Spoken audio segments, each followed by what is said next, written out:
folks, welcome to another EDU 5253 video. This one's just going to be me talking with some slides. Not as exciting as getting to see my smiling face, I know, but I have quite a few videos to record this week, and videos like this are much easier for me to edit and subtitle, mainly because I deviate less from my script when I'm not on camera, making subtitling far less of a nightmare. This video is part 2 of my syllabus overview, and to answer the question we have submitted right now on our little Menti poll, yes, we will be discussing the assignments more once we get closer to their due dates. This video is just going to be more of a high-level overview of the assignments, and we will continue to discuss these as a class. And these future discussions will probably be driven more so by your specific questions and maybe some exemplars. So for all of our assignments this semester, I've tried to make them a bit more practical. So I wanted to make sure that they were easily applicable to your work, interests, and or context. And I've tried to give you a lot of freedom in what you can explore in this class, and hopefully they'll also be a lot of fun. I've kept our assignments fairly open-ended because I wanted to make sure that our assignments would be relevant regardless of whether you're a grade 2 teacher or a surgeon, whether you're new to teaching or have been teaching for 20 years, and whether this is your first semester in this program or if it's your last and you're graduating. Now I'm going to provide a brief overview of the assignments, and if you have any questions or things you'd like me to elaborate on further, please do submit your questions and I can address them in another video. So for our assignments this semester, there are 4 categories: Introductions, Philosophy of Teaching and Learning, Multiliteracy Circle or MLC work, and your final culminating project. So let's start off with the introductions. So this category consists of 2 things: completing the Getting to Know You survey and introducing yourself on Brightspace, both of which are worth 1%. So all you have to do is complete them and you get 1% for each. And I use this information to create your MLC teams, which is what you're going to be doing for your group discussions in this class. And I ask that you have this completed by Saturday night on May 8th so I can organize our teams on Sunday. And if you join the class on Saturday or later, don't worry, we'll extend the deadline for you. Next up is our Philosophy of Teaching and Learning category, worth a total of 25%. And this category has 2 assignments. Part 1, Exploring My Values and Experiences, worth 10%. And Part 2, Applying My Values to Teaching Practice, worth 15%. And before I delve into these, I just want to quickly note that both of these assignments are meant to be very reflective and include your voice. So please do use first person in your writing, so using words like I and me. And that's typically fine for all of your assignments in this class. So in Part 1, you're going to be reflecting on your experiences and values as an educator and a learner. And this project is meant to help you write Part 2 of this assignment, where you'll be delving into your philosophy of teaching and learning. Now, if you don't have any experience teaching, don't worry. You all have a wealth of experience as a learner that you can draw upon.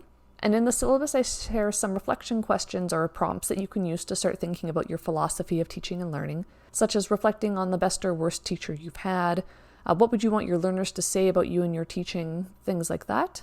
Part 1 should be around 250 to 400 words, and you are more than welcome to include artifacts from your teaching and learning, for example, pictures, lesson plans, assessments. You can even do mind maps to help you organize your ideas. For example, here's a mind map I did when I was reflecting on my own values as an educator. This assignment is due on May 16th. And in the syllabus, I say midnight, but don't worry too much about the time, especially if you're in a different time zone. Realistically, I won't even look at them until the next morning. Assignment deadlines aren't like a countdown to midnight on New Year's Eve for me. I have a couple of videos from previous semesters where I talk about some of the values we held as a class about teaching and learning, such as what makes for a good or a poor educator, as well as outlining what learners in this class did really well and areas for growth. So areas where marks were commonly lost. And I will link these videos down below and I will post them on Brightspace for you. And in Part 2 of this assignment, you'll be actually putting together your philosophy of teaching and learning. And I've given 2 options for this assignment. So in option 1, you write a traditional philosophy of teaching and learning. So these are short statements that describe your beliefs pertaining to teaching, learning, and knowing. And it contains concrete examples from your practice, or hypothetical if you haven't taught yet. And these are meant to exemplify how you would actually enact your philosophy in your teaching. And these philosophy statements are often included in job applications within the education field.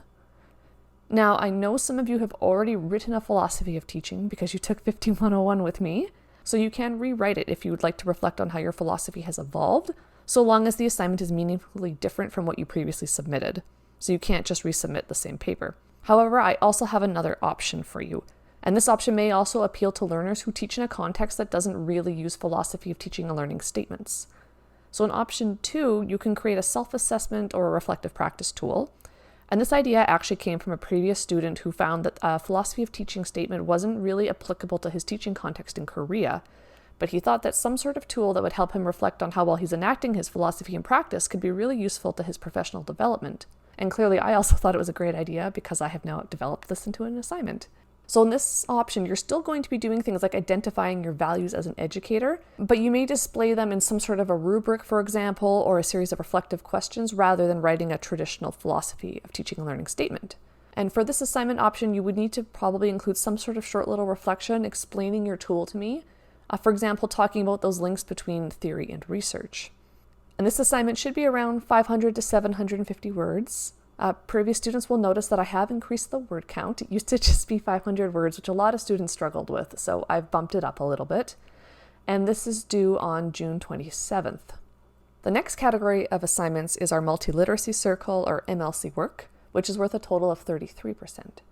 And the MLC groups or teams are small virtual multiliteracy circles that you'll be discussing the readings with. So in our class, this will consist of assigned groups of about 4, maximum 5 students who gather repeatedly over time, whether synchronously or asynchronously, to collaboratively discuss and critique the assigned readings for each module over a 2-week period.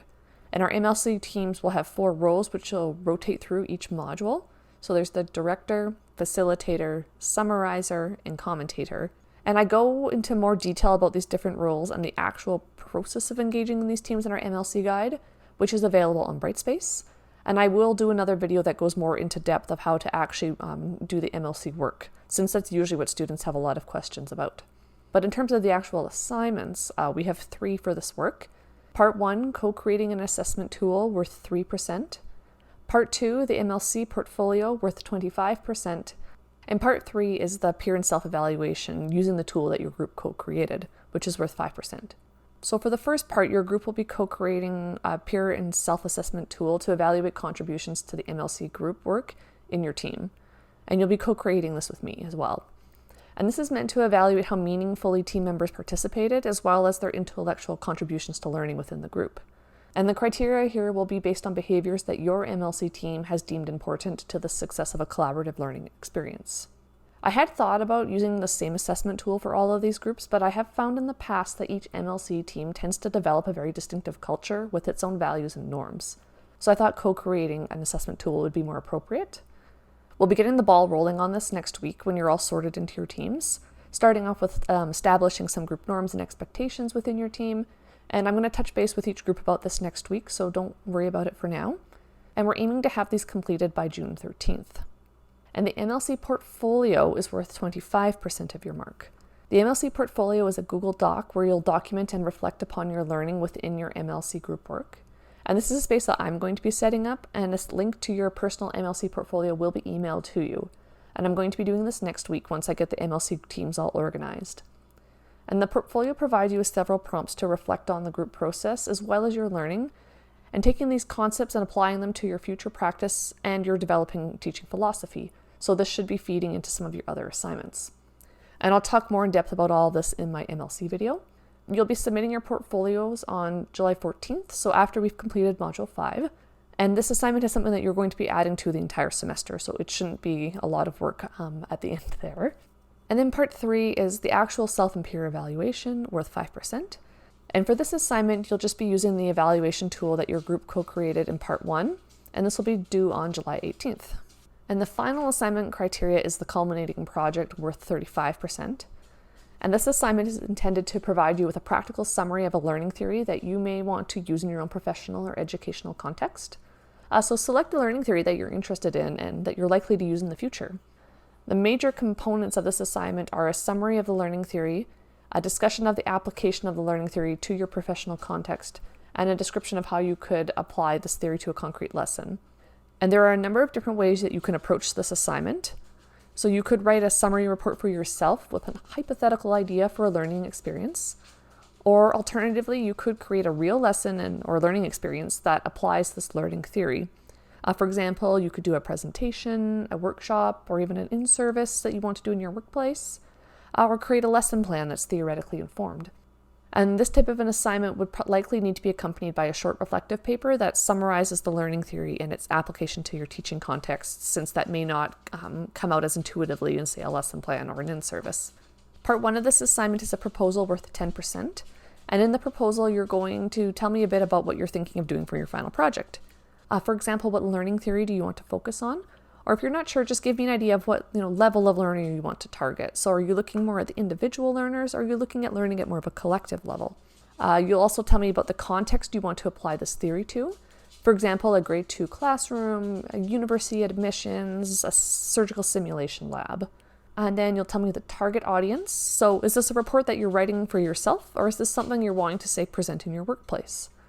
The mode or mechanism of communication, for example, a traditional paper, PowerPoint, video, website, infographic. A brief statement on how your project demonstrates the learning objectives for this class. And then share with me at least 3 scholarly sources that you're thinking of using at this point. Now, once you submit your proposal, it doesn't mean that your project is set in stone. You can still make changes. But I find it's helpful to start thinking about your final project early on in the course. Plus, then you can get some feedback from me while you're still in the planning stage. Your proposal should be about 500 words, and it's due on May 30th. And then part 2 is the actual final project, which is worth 25%. Your final project should include a summary of the learning theory, drawing on scholarly and empirical literature, a discussion of the learning theory's application to your own professional and educational context. So how well does it match up with your context, and what are some potential problems you foresee? And if you aren't sure of your educational context yet, don't worry, just select an area that you're potentially interested in. And the final piece there is the use in the learning experience. So for some students, this will be creating an actual lesson or learning experience, and for others, this will be describing a hypothetical one, and either approach is completely fine.